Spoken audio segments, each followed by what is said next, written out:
Hello, and welcome everybody back to the Insight to Revenue podcast. I'm excited to been after a little hiatus during the holidays to be back for the new year, and super excited. Our first guest in 2026 is the incredibly important and famous Dave Brock, author of Sales Manager's Survival Guide, founder of Partners in Excellence, and the new book, which we're going to be talking about today. Very excited to talk about Is Good Enough Good Enough? And we'll be getting into that. Dave, great to have you on the podcast. Well, thanks, Zach. I mean, I hope I can live up to that introduction you gave me.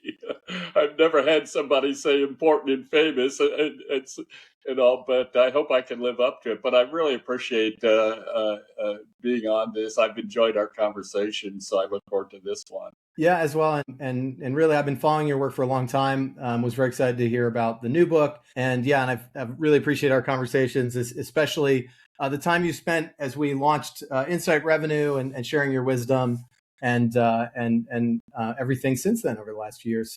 Great to have you here. Now, just to start off, I think it's always good to really understand kind of what motivates you and why a career focusing on sales as a topic, management. I know you've done many years working with clients and consulting, and also I believe a background in technology and engineering behind some of the work that you've done. So it's all really come together in a lot of fascinating ways in your books and your work. But would love to hear kind of what initially motivated you to follow this path and also write about it. Yeah, it was a bit of an unusual path. I was in school. I was going for my PhD in applied physics, and I had planned to be a researcher and a professor, and I got diverted into the business world.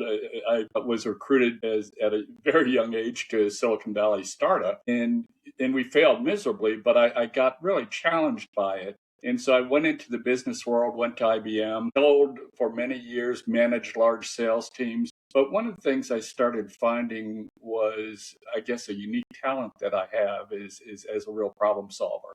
And what happened to me in my career in IBM is I would be put into problem organizations and fix them, and then be put into another problem organization or something like that and fix that. So I kind of built, and that was so exciting to me. And so I really love kind of finding out what the issues are, working with a team to figure out what the problem is, what we want to do about it, and how we drive the change initiative and how we succeed with that. So that's been kind of the through line through my whole career. When I left IBM, I was recruited to a couple of turnarounds. First as a CRO, the second one was a COO. And I noticed a strange pattern in my behavior is I love the problem solving piece and getting things going. But once things are going, I get bored and I create more problems. So we've gone through that cycle again. Oh, here's another problem we can solve. But boards of directors and top leadership don't really like that kind of cycle. But so I went into consulting, and so it's a great thing because now I can take my skills of working with different clients facing really some tough challenges and help them kind of solve the problems, help them manage the change process, and then go off to another client and the same kind of thing. So this whole through line of being curious, trying to understand problems, trying to work with teams to figure out the solution to problems and implementing the change has been kind of a constant through line in my career, and kind of, I think, the underpinning of, if we look at is good enough, some of the lessons from that. Yeah, and I think that's a great segue. Big Blue, very famous through the decades for being really regimented and disciplined about the profession of sales, right? Yeah. And some of the most early known rigorous solution selling programs and sales training programs, they were always very famous for that. And I wonder if you think about over the years, I think we'll talk about the topic of sales management, which has been a huge topic for you, and the problems that we find in sales or the challenges that we find in sales. I was fascinated by the book and looking at sort of you've seen different eras of sales as a sales excellence professional. There's also been, I think, shifts around different cultures, right? And some of that may or may not be generational. Some might be related more to what's going on into the market. But so when you look at the problem that you were trying to solve, or the main ethos of the book. Like, what motivated you to say that there is a problem that needs to be solved and can be solved, and talk about a little bit about like what led you to write the book in the first place, and say that like somebody's got to do something. I see something directionally not going maybe the right way for the profession, or just in the culture of organizations that you see. So I think what I've seen is if I look back historically in sales, and I've been in sales, for or sale close to sales for over 30 years, is I've seen the same kind of things have happened. When I was a salesperson, I would plan my day. I'd always have too much. I'd always try and figure out how to fake my forecast and those kinds of things and what I could get away with. And we see the same kinds of things today. I think the big changes are some things that we've seen in the application of technology. Is I still remember a term called a Rolodex. Probably people of our generation know what a Rolodex is, but now it's called CRM, and CRM does so many other things and things like that. So we've had technology that has changed, that has really helped improve, both our efficiency, but also our effectiveness and impact. And over the years, we've seen that. What I've seen in probably the last 10 years is we've over rotated to what I call the mechanisms. Mm-hmm. We think what drives performance is maybe the technology, the tools and all that we use, the training, the metrics, the organizational structure, and also we've over rotated to the visible things that we control. I mean, it's very easy to look at it and say, our salespeople don't have the skills in this area. Let's give them a training program. Or, our pipelines aren't correct. Let's run a new outbound program or something like that. So it's very easy for us to look at that. What I think we've been neglecting is kind of the human side of that, and all, because it's so easy to run the mechanisms and so easy to see the results from it. But we forget the human side of it. And that's what sparked me to look at is good enough, is I started looking at say an example of, if I have a few salespeople reporting to a sales manager, they have the same training, the same products, probably similar territories, all the same tools and everything that they can use. Why do one or two consistently stand out from the rest? Yeah. You wouldn't expect such a huge change in performance. And you start saying, why do one or two stand out from the rest? And then I start looking at organizations and comparing organizations. Why do you see, in any segment, one or two organizations that are consistently outperforming everybody else, and all because they all have great products, all those kinds of things. So I started saying, what are we missing in this? And so that got me to, well, what are the behaviors and mindsets around this? And if I go back to my first example, what drives one salesperson to perform to their full potential versus what causes another salesperson to just get by? Now, it could be easy to jump to a conclusion. There's a lot of talk, and it might be easy for some white-haired old guys like us to say, is there a generational element to this mindset around approach to sales? We hear people talking about it or arguing and debating generational effect of discipline and work and desire to kind of cut your teeth and do things the way that other folks might have done it in the past, and wanting to get to the outcomes faster and find shortcuts and things like this. But there's a lot of debate whether any of that's true or not. But I'm curious, when you look at this, feels like a mindset and a culture issue. I always thought the people who went into sales were the people who wanted to get knocked down and kicked in the teeth, but were just kind of motivated to want to be competitive and to perform, and had this kind of internal motor. And it kind of was one of those things that was just par for the course in sales. I know it feels like maybe sales is even homogenized with other roles and how we think of it as a profession. And maybe it's not the way it used to be in some ways, or maybe it is in others. I'm just curious, is there any kind of generational element to this, or is it more just about the state of working in companies today in general? think that it's easy to say, well, Gen Z is very different. They use technology differently, and they have different motivations and things like that than Gen X and boomers and all that kind of thing. But I think that's too easy an answer. For example, the other day I had a freshman from the University of Texas at Dallas, the business school. She was a freshman in the marketing program, and she was taking a course, and as part of the course, she needed to interview a bunch of people.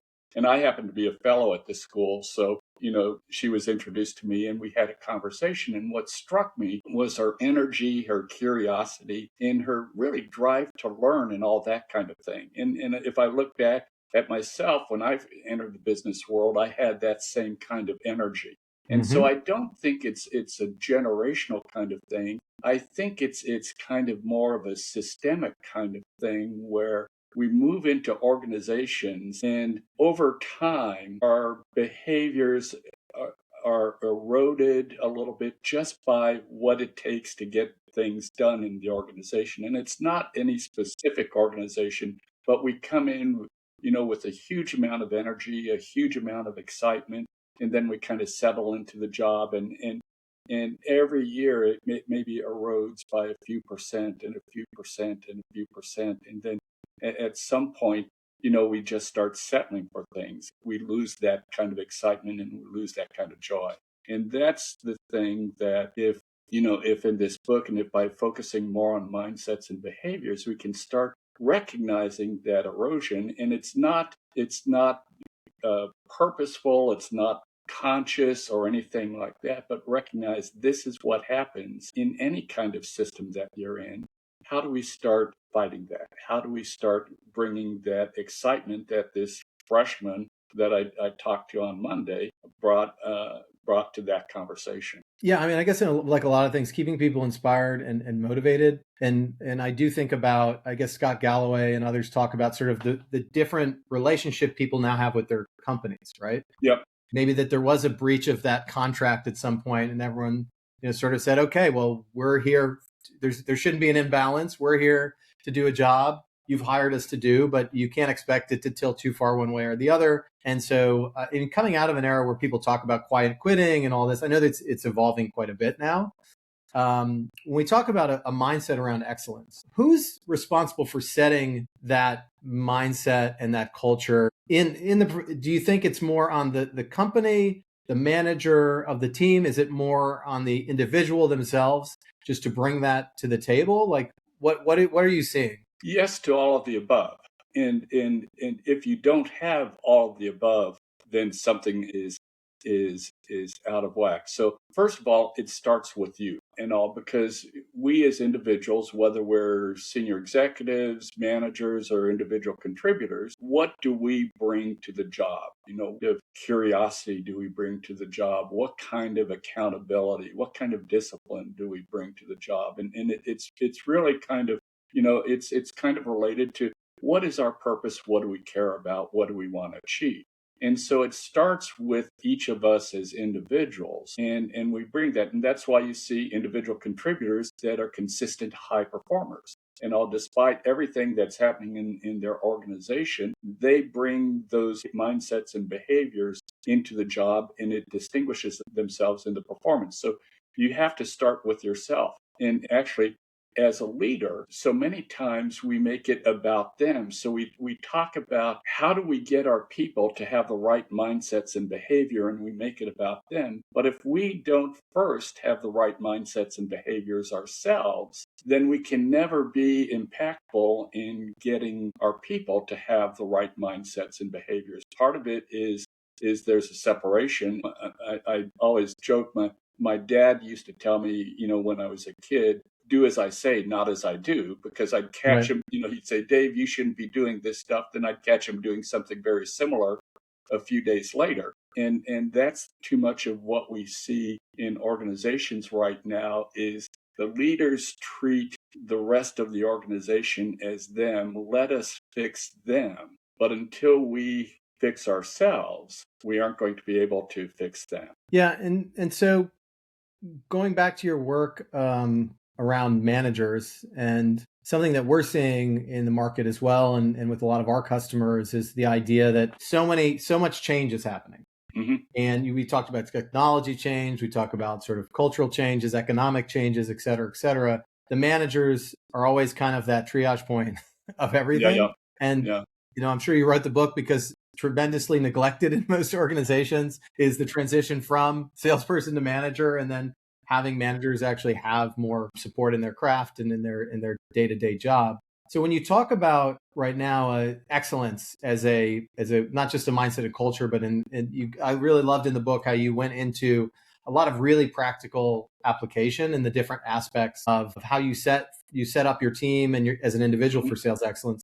How do you think how is the job of a manager different now than it might have been 10 years ago? Or I'm not sure when you wrote the last book, but if you look at in the last few years in particular, obviously remote work, technology, data, all these different things, like what do you really see as the differences of that first line manager job in particular? And what are the things that you think really define the best managers you're seeing today? Yeah, I think we've, again, perhaps unconsciously designed a lot of the critical thinking and the judgment out of the frontline manager's jobs. And we've designed it out of a lot of our people's jobs. And so what that does is to do that kind of critical thinking, to to develop, good judgment about things. How do I look at Zach and say, is Zach performing to his best? What can I do to help Zach improve and perform to what his potential is? I think we've kind of unconsciously managed that out where, we've become so dependent on technology, so dependent on dashboards, and so dependent on managing to the numbers, but not understanding what the numbers mean. Yeah. And so um, and I think we've seen this systemically across all kind of industries and sales organizations. I see it most heavily in technology organizations, partly because more of my clients are in technology. But we've almost provided so much tools and so much support here that we've trained, the things I call a kind of consciousness, judgment, an agency out of people, but those are the most critical things, particularly for managers to be exercising in how they drive performance and how they engage their people. Yeah. It's interesting. You not off topic at all. I think that it's interesting when you talk about how leadership treats sales management and then the behaviors that sales managers take on as a result Well, of that. what they do is sales managers mirror how their leaders are treating them, and if the leaders aren't engaging them in a high impact way, then the sales managers aren't going to engage their people in a high impact way. Yeah, and I think you see it manifest in a number of different ways. For example, I mean, we're both lovers of coaching as a core ethos Mhm. of like that. Maybe that's the main job of a manager is to develop their people and help them, teach them to fish versus fish for them. When we work with organizations around building a coaching culture, when to coach, how to coach, what to coach, et cetera, it's really funny when you watch, you may have a team that says, coaching is really important. Let's go out and do it. But then it's like, go get the managers to do it. And the first thing that happens is they go back to their desk and then they're being inundated on Slack about where's this deal? Where's that deal? Oh, I need you to talk about the forecast. Oh, you're in an internal meeting? Like reschedule that meeting. Like we got to talk about something else. All these fire drills that don't actually provide the fertile soil for folks to actually focus on the things that are most important. So how do Well, managers, with all the data and technology and the frenetic culture, especially in startup scale up organizations, how does a manager deal with that? Is it their job to constantly be upward coaching, or are there just things that you see managers doing to try to well, balance out the environment they're in? well. So you've wrapped a huge amount in here. So let me start unpacking it. One is a lot of times, particularly for first line managers, they really don't know what their jobs are. Is typically what we do is we take a high performer, we move them into a frontline manager's job. And in most cases, they are terrible as a frontline manager, and we've lost that high performing salesperson. So we have a double whammy there. And Yeah, also, absolutely. and what I originally wrote the book, Sales Manager Survival Guide, is I saw so many frontline managers, not promoted into the job, but they said, what do I do? How do I do this? And also, first, they don't know what their job is, and they aren't getting trained and coached by their leaders in what that job is. So that's number one. I think number two then is, and particularly today, what I see all the time is we are in this react respond mode. We have so much coming, particularly managers coming, so much coming across their desks at one time. And as human beings, we're kind of wired to react respond. But so what that means is I sit down with every manager and I say, show me your calendar for the week. And they open up the calendar and you see time blocks and meetings and all that kind of thing. Usually it's too filled, but I'll leave that to later. But I see all the time blocks. But then we get into this react respond mode. So we don't do what we blocked our time for. We push it to something later. And we keep pushing and we keep pushing and we keep pushing. Yep. And so what we find we're doing is we're reacting to things that don't need our immediate reaction. We're deferring the things that are most important for us to do. And it just becomes our wired kind of behavior. It's funny. Last year with one of my clients, I saw one of the best management teams I've ever seen, but they were just overwhelmed.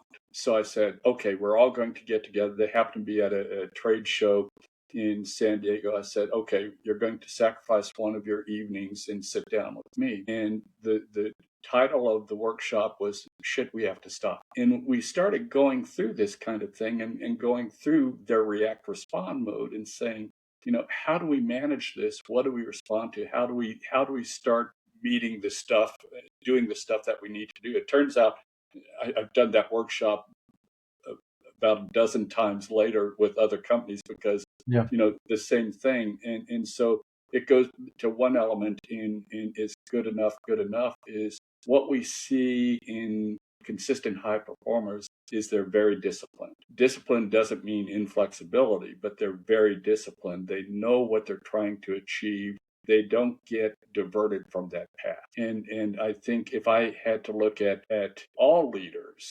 probably that characteristic of discipline and not being in that react respond mode is probably the single most impactful thing they can do for themselves in their organizations right now. Yeah, I think wise words. I think organization, discipline, being proactive, and not being thrown off course so easily is I think that's great advice. Obviously, managing the environment that you're in. I wonder when you think about technology, and we'll talk a little bit about the technology you used to help write the book with you. As we think about technology for managers, and I know we've. I'm sure you're familiar with Dr. Howard Dover's book about technology in sales over the last couple of years as well. The narrative is that we've kind of gotten all these shortcuts thrown at us, which are great innovations at face value, but haven't seemed to really jive into organizations to actually drive both better effectiveness of teams nor better effectiveness of engagement with customers. Now we know this is a rapidly moving space. So you think about both with the managers and just in general, when you look at technology in sales, is there a specific prioritization that when you think of like where you're seeing the most impact from technology in sales and where you think there's, a lot of smoke, but no fire as far as what people are investing in. And then I guess the other side that we'll talk about is adoption, right? Which is secondary to actually having the right things in place. Yeah. But what's your thought on the first topic? Well, right now, the sexy popular thing to talk about and the scary thing to talk about is AI. And I'll put AI to the side for a moment. But, we've seen years and years of bloated technology stacks and things like that where people buy these technologies that are supposed to improve their efficiency, that are supposed to improve their effectiveness. And then, I was having a conversation yesterday with a CRO, multi-billion-dollar organization. And we were starting to talk about the problems that they had in the organization. And one of the biggest issues is CRM compliance. CRM has been around for decades, but the people aren't using the system and the data they're getting from the system is useless. And the people don't know why they should be using the system. And then we started looking at the rest of the tech stack. They had Marketo, they had a whole bunch of other things. And I said, how are you people using it?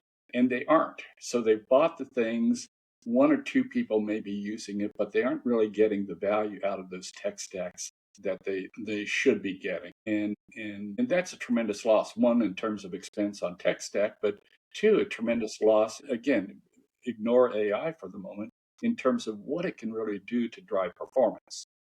And I don't know how many people, sales managers, I sit down and say, pull up your Salesforce pipeline on the screen and let's take a look at it. And they say, what button do I click? And I have to kind of navigate, go to this tab, ask for this report and that kind of thing. So it's not part of their day to day. Well, and unless and again, Yeah. like if a manager isn't using this on a day-to-day basis, and I'll use CRM as an example, their people won't use it. So, when I do deal reviews, I have Salesforce or Dynamics or whatever it is, I have it open to the opportunity, and I use that as something that I refer to as I'm conducting the deal review. And then, when we finish the deal review, we say, what are the next steps? What are we doing? Those are recorded as tasks or calendar events, things like that, and recorded in Salesforce right there so that people can be reminded what to do. So now let's move into AI. AI is now turning the world upside down, as it appropriately should be. I think what AI is doing is magnifying problems and structures that we created already. And so, for instance, there's a lot in the last week or two, there's been a lot going around in the press and all that about the CEO of Anthropic is, I think, taking some of the most responsible positions. But you see some pundits saying, all entry-level jobs, white-collar entry-level jobs are going to be eliminated, and all these kinds of things. You hear all these things about, I don't need to hire programmers anymore because the new Claude coding tools allow me to do things very, very quickly. And you see all these things. If you really peel that back, and it's in entry-level sales, is why do we need SDRs, BDRs, and all that anymore when AI can do that? When we peel back, what's happened is what we've done is we've redefined the jobs in a way that don't require, again, I'll use the consciousness, judgment, and agency. So we've redefined the jobs before AI came along to be mechanistic, that I just go through and I follow this script, I follow this playbook, and I go through, I do all my qualifying questions, I do all my discovery questions, I schedule the demo, and then I go for close. And when the customer deviates off of that, we aren't able to deal with that. And so that's what we've designed into the system to eliminate, to kind of reduce the ability to say, hey, the customer didn't respond the way I wanted to respond. How do I deal with this? So we've kind of trained that out of our people. And so now previous to this, and I'm exaggerating a little bit, they're a little bit robotic in what they do. So now you say, well, my God, AI can do that 10,000 times better and faster and cheaper. So why don't I just do that? And see, so what AI is really doing is pointing out the organizational weaknesses that we've designed, again, possibly unconsciously, into our system. Where if I go back to when I was a salesperson, we didn't have these tools, and when we hit a roadblock, it was my job to figure it out. I'd go talk to my manager. I'd talk to some of my colleagues and things like that. But I'd try and say, I have this process that we're supposed to be. We had a sales process. We had steps and things like that. But it's not working. What do I do to fix that? And we've kind of removed that skill and removed that expectation of that skill from our people. And when we see that, AI is the answer. And so what we have to start doing is we have to start saying, where in do we start exercising judgment? Where do we, what does consciousness mean? What does agency mean in this context? And how do we do it? Entry-level jobs will be redefined across all kind of white-collar business. But within sales, entry-level jobs will be redefined. So, you look at things like, I might have AI do a strategy for me to do a huge outbound campaign. But now I'm going to look at the alternatives that AI has presented to me and say, which alternative is best for this group of people or that group of people? How do I tweak this and so on? So rather than just blindly sending the emails, what we need people to start doing is start exercising judgment about how to leverage this AI most appropriately. And so I think what I love the power of AI. You can, obviously I use AI tremendously. We aren't using AI as effectively as we can.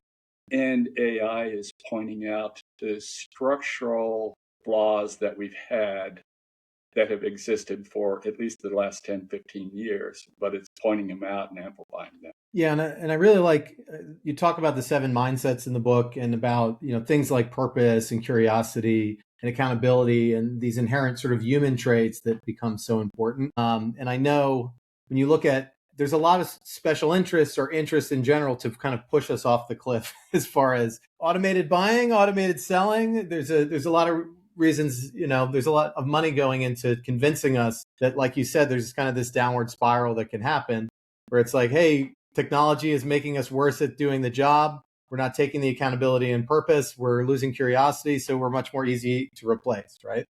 And so part of I think what you're working on is how do we bring those really important human elements and harness them and really bring more purpose to the craft to kind of stop that from happening. And I think we see in a lot of data, you can even see the regret of a B2B purchase, and the lower quality of purchase data if a human being's not actually involved in helping the humans making those decisions on the other side make a better decision. In the last couple of minutes we have on the topic of AI and sort of the evolution of how we work with AI, I was really fascinated because I've been following. You're one of the, I think, the more entertaining voices on LinkedIn, and I've seen your evolution on AI over the last few years as well. And then seeing you writing a book with AI as your partner, co-pilot, editor, I guess took on a few different roles. But talk a little bit about how you made the decision to work with AI openly on the book, and maybe just in quick, like, what was that experience like? And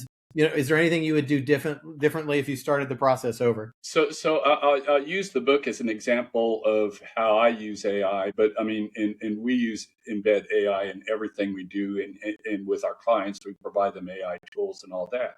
I wrote Sales Manager's Survival Guide. It came out in 2016. I publicly committed I'm going to come out with Sales Executive Survival Guide somewhere around 2019, 2020. And here we were sitting in 2025. I had gone through 10 90% rewrites of Sales Executive Survival Guide, and I was getting nowhere.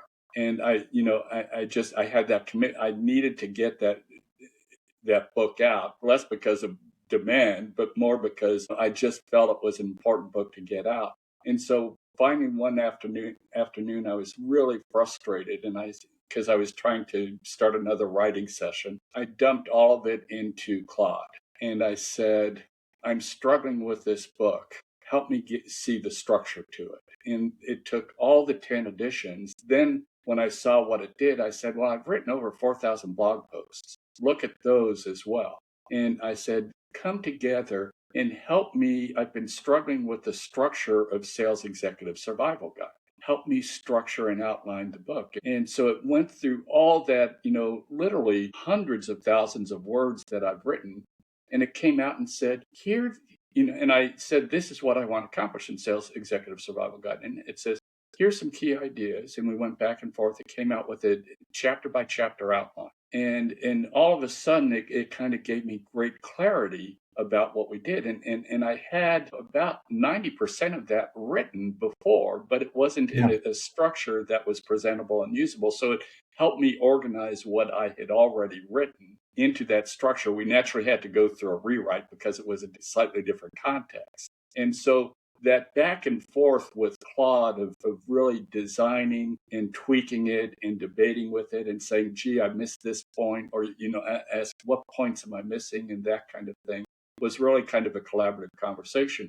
And so it helped me structure the book and helped me, even kind of co-write the book, because what it was it taking my words and repackaging it into the structure of the book. And so it was a remarkable experience and very, very positive. But I think that the thing that when I sometimes show people the conversations I had in writing the book, and they're dozens and dozens of hours that you can see that I've spent on Claude with this, is that of us going back and forth and debating ideas and it presenting me something and said, no, you missed this point or you have the wrong tone on it. And we go back and forth. So it was a fantastic experience. In the end, I'll tell you what it took me to do, and is I have the years of all the pre-work, that the 10 versions I had written and not been able to finish, and all the blog posts. It took me 2 weeks to write the book. Yeah. And all, but because, and if I look at Sales Manager Survival Guide, it took me a longer time because I didn't have the automation. But once I had the idea and the structure, it took me a very short period of time to write it. And so using these tools to condense the time it takes for you to get all these things that are in your mind sorted out, or all these issues that you're looking, and bring them to a focal point, is so powerful. So, I see that in accelerating the work I do with my clients. My clients, because we're providing them the same kinds of tools, are seeing that they can condense and bring them together much faster and much higher. The key issue, though, is, and this may sound arrogant, you have to be as smart on the topic that you're talking about. If you're stupid on the topic, you're going to accept just the stupid responses that Claude gives you, or Gemini or ChatGPT gives you the most stupid answers. If you aren't smart enough to hold your own in the debate, you aren't going to get the most power you can out of the AI tool. Well, Dave, amazing read, and it's clear that the amount of back and forth that went into this to sharpen for the final mile. Everybody, please pick it up, give it a read. It is a unique and innovative new approach in many different ways. And so I appreciate you sharing the process with us, your time with us.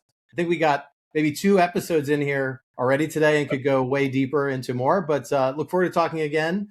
And thank you so much for being on the Insight to Revenue podcast. Oh, it's a real pleasure, Zach. Thanks so much for inviting me.